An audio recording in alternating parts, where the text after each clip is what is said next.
People say, well, what is your vision? I said, I don't have any vision. I'm a worker in the field like anybody else, and I happen to work in theater. Hello and welcome to Artifacts, a living archive dedicated to preserving the first-person stories of queer, avant-garde, and underground culture, told by those who lived it. Today's episode is part of our series Downtown Performance, produced in collaboration with NYU Skirball, spotlighting the radical artists who reshaped New York's theatrical underground. In this episode, we're honored to share a conversation with JoAnne Akalaitis, director and co-founder of the performance collective Mabou Mines. Born in Cicero, Illinois, she left pre-med and philosophy studies to pursue theater, training with the San Francisco Mime Troupe and Jerzy Grotowski, with collaborators including Philip Glass, Lee Breuer, Ruth Malaczech, and David Warrilow. She helped build a new vision of politically charged experimental theater in the 1970s. Her directional career has since spanned genres and institutions, earning her 5 Obie Awards, and from 1991 to 1993, she served as artistic director of the Public Theater, succeeding Joe Papp. I really come from a working class family, poor, and what I say is I come from 13th century Lithuania in Cicero, Illinois. My mother was born here but didn't speak English until she went to school. There was one Jew in our neighborhood, Miller the Jew, who sold us fish on Friday. I came from the most isolated background one could imagine.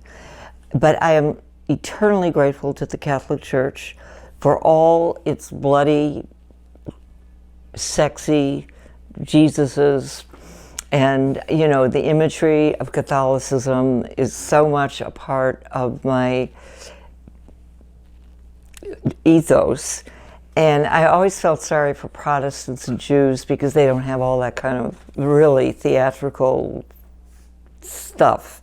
And also in my particular parish, St. Anthony's School and St. Anthony's Parish, there was a lot of pageants. And, you know, so I was in all those religious pageants, and they were planting their seeds in me. I went to a girls' high school, a Catholic girls' high school in Chicago, and I had a fabulous education. First of all, it was all girls, and there's nothing like women together. We wore uniforms, which eliminated the issue of what to wear.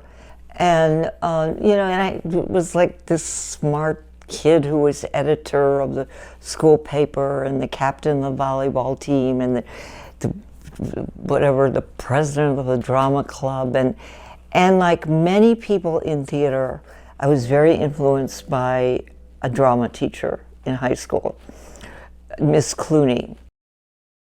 And then I went to a Catholic girls' college, St. Mary of the Woods, and I got expelled for this vision that I staged in the middle of the night, and Sister Marie Perpetua burst in. It was very dramatic. And somehow I ended up at the University of Chicago, where every door opened. And what I wanted to do was I wanted to do something good for the world. I wanted to be a doctor. And I was in pre-med. First of all, organic chemistry kind of brought me to my knees. And secondly, that was a boys' club. Somehow I wandered into this 18th century philosophy class. My teacher started talking about Descartes. He said, I think, therefore I am. And I was like, boom, thermonuclear, wow. And I just loved philosophy. There were very few women teachers in that field, and one of them was Mary Mothersill, who took me on, who became my mentor. She sort of pushed me toward graduate school. The only reason I went to Stanford is because I was from the Midwest and had never seen palm trees. I didn't know the difference between Stanford and Berkeley or anything. I had a grant to go to Harvard or Brown, and I thought, I don't want to go where it's cold. I want to go where I think it's like very cool and warm. And of course, Stanford was really square. I mean, at that time, I wore black, I had blonde hair, and like a lot of eye makeup and white lipstick. I mean, and I came at a time, I came from a humanistic background. Linguistic philosophy was sort of, I just didn't get it. And I decided to take an acting class and thought, oh, this is really easy. And it's fun too. It's fun. You just like play roles, which is what I like. Alan Schneider came to Stanford to direct Mannesmann and auditioned all these professional actors from the Actors Workshop, which was Jules Irving and Herb Lau. And, you know, these Ruth, Malaczech auditioned, and I got the part of Widow Bedwick. Alan was great, and Alan said to me, you know, you have talent, and you should be in theater. And it took a lot for me to disappoint Mary. I learned so much from her. I'm so grateful to her. And so the feeling that I was still this Cicero person, and that people who were actors were glamorous and beautiful, and I was not that. I thought. I quit graduate school and went to San Francisco and worked in a bookstore and auditioned for the Actors Workshop, and I got a job selling orange juice. But I met interesting people. It's where I met Ruth and Lee when I was 23 in the coffee shop of the Marine Memorial, and they seemed so like cool to me. Well, they were like unknown. You know, there was so much happening in San Francisco. The experimental music scene, film, Dan Brakhage? No. Yes, yeah, I was in a film of his. The Mime Troupe, Ronnie Davis, all of that. I mean, I met such incredible people, and Jules and Herb were so kind to me, so nice, introducing me to playwrights that I'm ashamed to say, but I'm not ashamed to say. I came from a different world, like you know, Beckett, Genet. So that doors just kept opening and opening and opening. Then I met Philip Glass. No, I met him in San Francisco because I was living with my boyfriend who was his best friend from the University of Chicago. And then he called me 2 years later when I was in New York. We got together. And like our second date, we got on this motorcycle. Philip had a white BMW, very cool bike. I had no idea what it was like to be on a motorcycle. And we went to Aspen because Philip wanted to see Peter and he wanted to meet Messiaen. In the meantime, I'm in little off-Broadway productions, and I had to bring my little girl to rehearsal. And this was at La Mama, of all places. And I was told that I couldn't have a child in rehearsal. And I said, well, fuck this. I can't be in a situation that I can't control. And certainly control major aspects of my life that are as important as making art, which is children, family. Went to Paris. Philip had a Fulbright. He was studying with Nadia Boulanger, who's a very mean, lonely lady, but I guess a great teacher. Ruth and Lee came along. They lived in Greece, then they came to Paris. Then we met David Warrilow, who was a journalist, and we rehearsed Samuel Beckett's play, did it at the American Center in Paris. Then Phil and I went off back to New York. Everything was happening in New York. You know, Robert Rauschenberg was doing performance pieces. Everyone was hanging together. There was real community. That's really an important point to make, that everyone was sort of equal. There was no hierarchy. And you know, when Phil played at 10 Reed Street, he used to play every Sunday with his ensemble for free. So people knew about it, used to come and lie on the floor and have ideas and listen to music. And then everybody would leave or go out or something like that. And that was easy. Well, Philip was a plumber. David did copy editing, David Warrilow. I was a cleaning lady for quite a while. You know, it didn't take a lot of money to live. And now Ellen Stewart came along. And Ellen Stewart gave everyone $50 a week. And that was, or maybe it was 25, I don't know. I think it was 50. I also worked at food restaurant. I was there on the very opening day cooking. Food was a seminal hangout in the 70s, so Gordon Matta Clark was the, you know, genius behind it. We cooked food. It was funny because eventually pretty much everyone in Mabou Mines ended up working at food, either as busboys, as cooks, or assistant. I remember for a while Ruth Malaczech was my assistant cook. It was really, and everybody came. There was no, like, theater people came, and you know, visual artists and musicians. Everybody was there. That was a job. To cook from 5 in the morning to noon for 200 people, to make lunch for 200 people, I have to be paid to do that. It was crazy. We had the New York Times cookbook.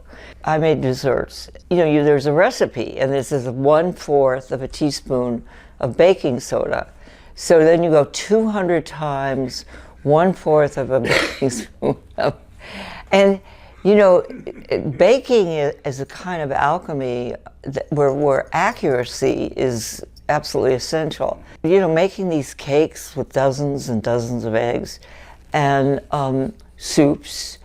I would drop my son off at very early daycare. I would go to food, meet my assistant, Anthony Mascatelli, a wonderful artist, Tony, and we'd go downstairs to bang on the doors to scare the rats away, to get the, you know, tons of carrots, tons of beets, and I just cooked like crazy. And I thought it was just like theater. You know, people are coming in, you have to get it's the most like theater.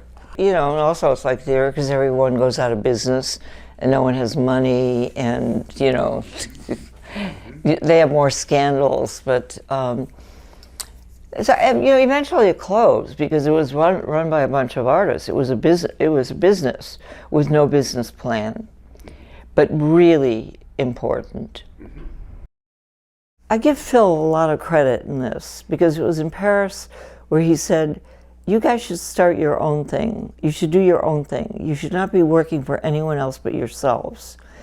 And it's because I think he had made a decision to work for himself, to write his own music and perform it. And that idea was powerful. And the idea that we're all equal was powerful. We all lived together on a former, like, rooming house. I mean, really weird place on 23rd and 10th. And we rented 2 floors for $75. So that's Ruth and Lee and Philip and you? And David. And David. And 2 or 3 children. And we had a babysitter, Felicite. I think I talk a lot about domestic things, and the reason I do is because I'm a woman. That was a lot of crap that somehow Ruth and I were in charge of shopping and making the dinners for everybody. And our weekly budget was $30. We had a studio that Phil made for the Red Horse. We created a horse on the floor. The floor was mic'd. And Phil did a piece, and we tapped it. So we started rehearsing the Red Horse in Nova Scotia, in Cape Breton, where Phil and his buddy bought a house. For 20 grand, bought a big house with 11 cabins and 50 acres of beach. And Philip had inherited 1/20th of a parking lot in downtown Baltimore. That allowed us to go away. So we all went away with our children and rehearsed. And we decided to come up with a name. We wanted to name it like a band. No one knows what Mabou Mines is or was, or whatever. Of course, it brought us, that was horrible because we had endless meetings through the years and we had to agree by consensus, which is really hard among people who are quite different from one another. We were not the same at all. I don't even think we had the same aesthetic. Ruth let me know that Grotowski was doing a workshop in Aix-en-Provence. Grotowski said that women, mothers, and were not qualified to do his work. My daughter was 6 months old. I kept her in secret I remember the Hotel Roman. And so she was there, being with the French babysitter. And Grotowski liked to smoke and work all night. I was so tired. When there was a break, Ruth kept guard at the toilet door, and I would crawl through and run to the hotel and nurse my baby, run back, get in the transom, and come and participate in the workshop. When Grotowski died, there was this thing in American theater where all the guys wrote about what an inspiration he was. I wrote that as part of my memory, and they didn't print that part. I called Jim O'Quinn and I said, I will personally go and firebomb your magazine unless you include what I wrote. But I must say, what a great teacher he was. I never studied theater, really. And I don't think you need to study theater. The main thing I got was to conquer fear, to be fearless. It's kind of simple. You know, you run across the room and you dive over a table and try and land on your feet. Well, I can't do that. No, I can't do that. Absolutely can't do that. But I did it.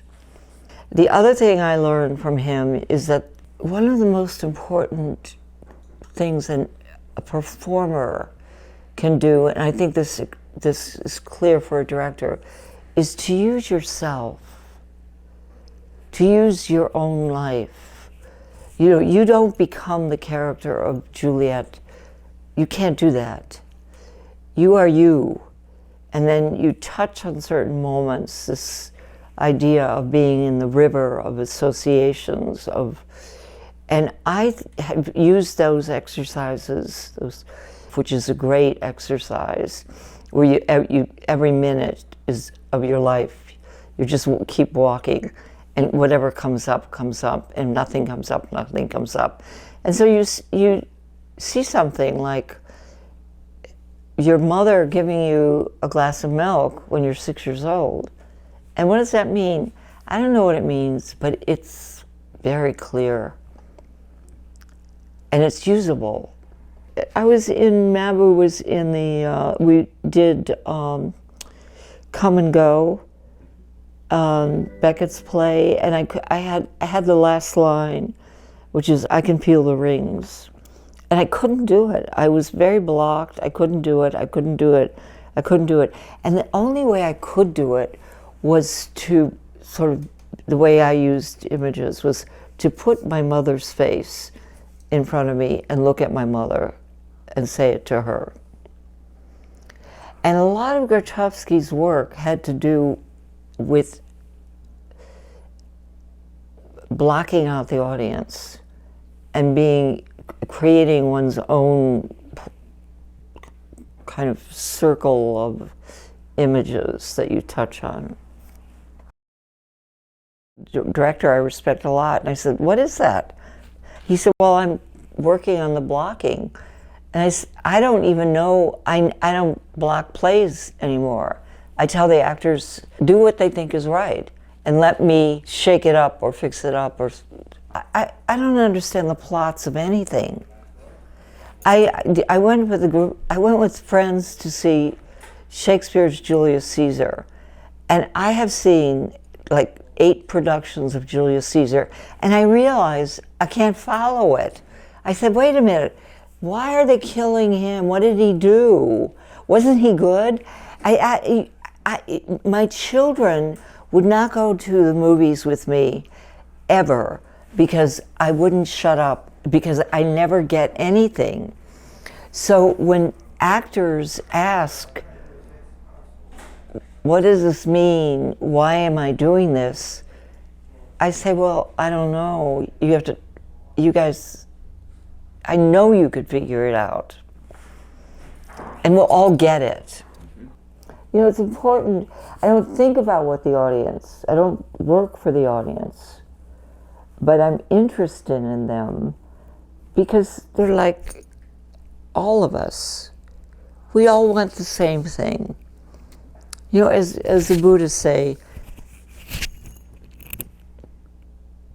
think of the worst person, Trump. He wants to be happy. He wants to be healthy. It's very hard to generate compassion.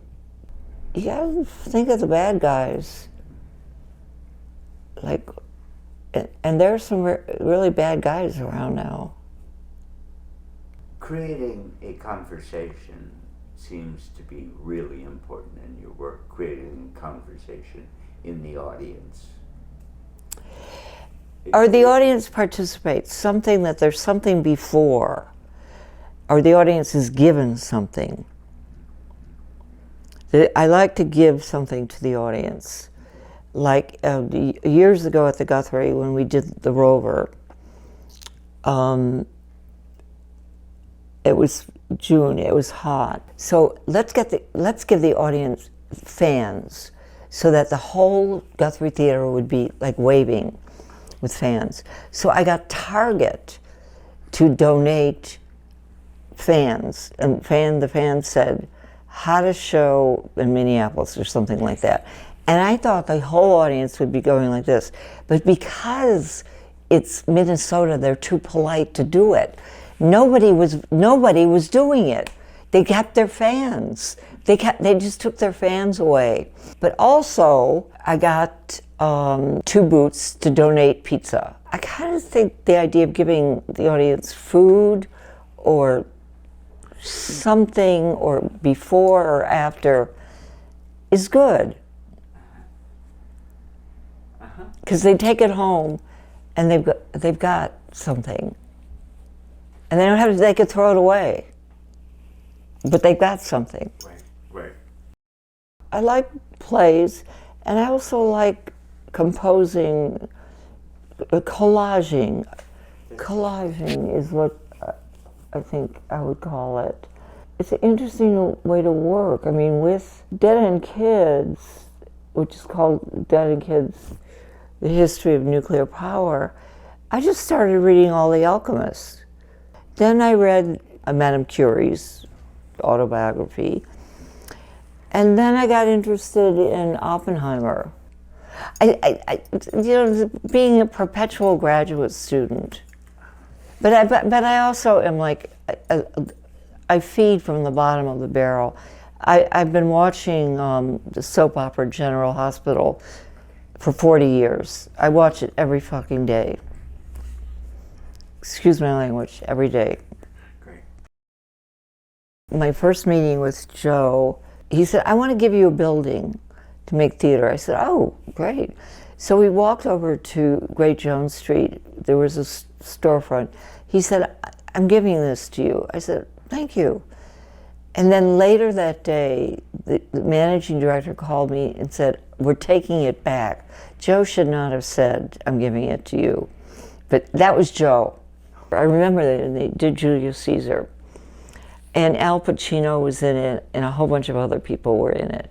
But it was really bad. It was a disaster. And Joe knew it was a disaster, so he kept it running for previews endlessly because it was selling out. Then he closed it the night it opened because he knew it would get really horrible reviews, which it did. It was really, really bad. But because everyone wanted to see Al Pacino, and there were other stars, I can't remember, in it, he was really smart. I would say the great thing about Joe is he knew more about Shakespeare than any person I've ever met in my life. It was just impeccable, his office performance. I always say it's the best thing that ever happened to me and the worst thing that ever happened to me.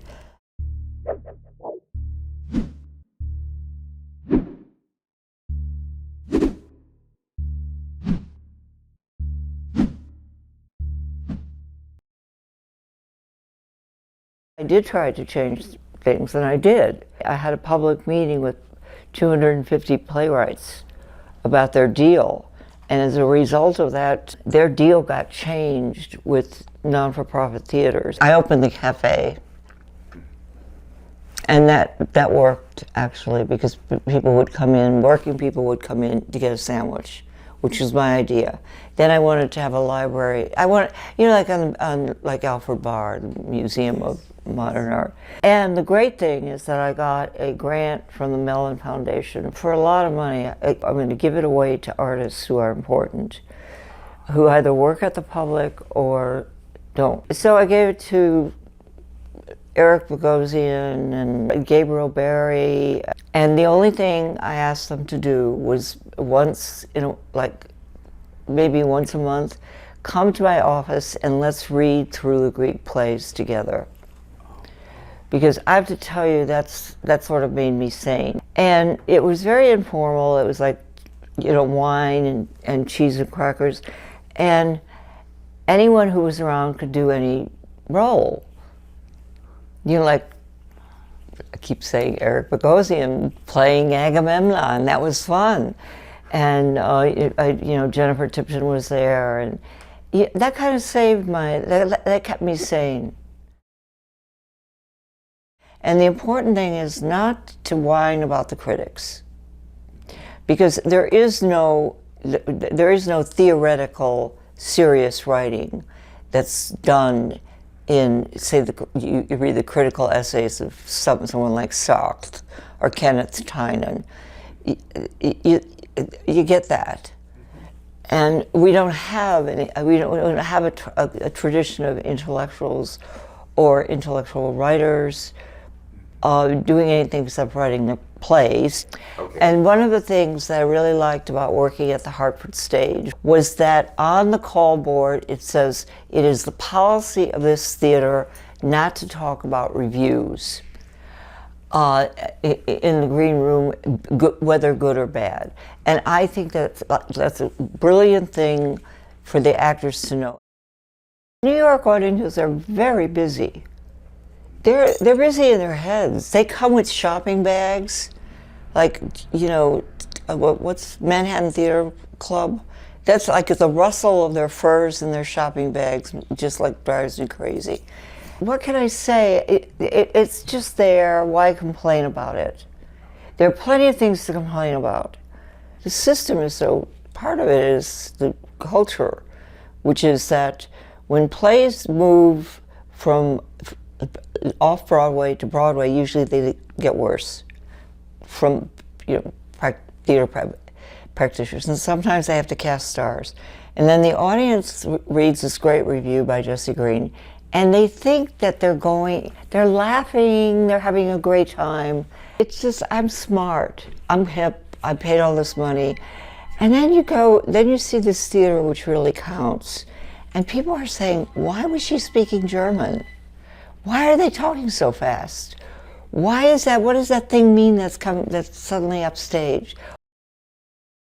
So basically, my shtick, which I constantly say, is that these theaters the public theater has not significantly risen actors' salaries, I think, for 25 years. And they always say, Meryl Streep loves working here. Meryl Streep makes $1 billion in movies. We're just like, it doesn't call us workers in the field. And that's what we are.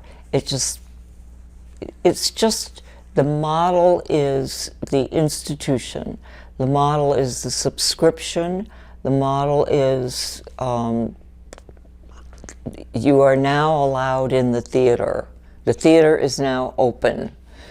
The theater should be open all the time. Among artists, it's very important to have community, to be in touch. And I'm a big fan of any kind of salon. I don't want to do it anymore myself, because I think the next generation should do that. But also the next generation should take over these theaters. I keep saying, I want to walk in with a submachine gun and say, lie down on the floor. We are taking this over, and we're going to just do theater. Artifacts is a free oral histories platform. Please like, subscribe, and visit our website, www.artifacts.movie, for an ad-free, interactive experience with bonus content. If you're able, please make a tax-deductible donation at www.artifacts.movie/donate. Hit the link on screen to watch another Artifacts interview.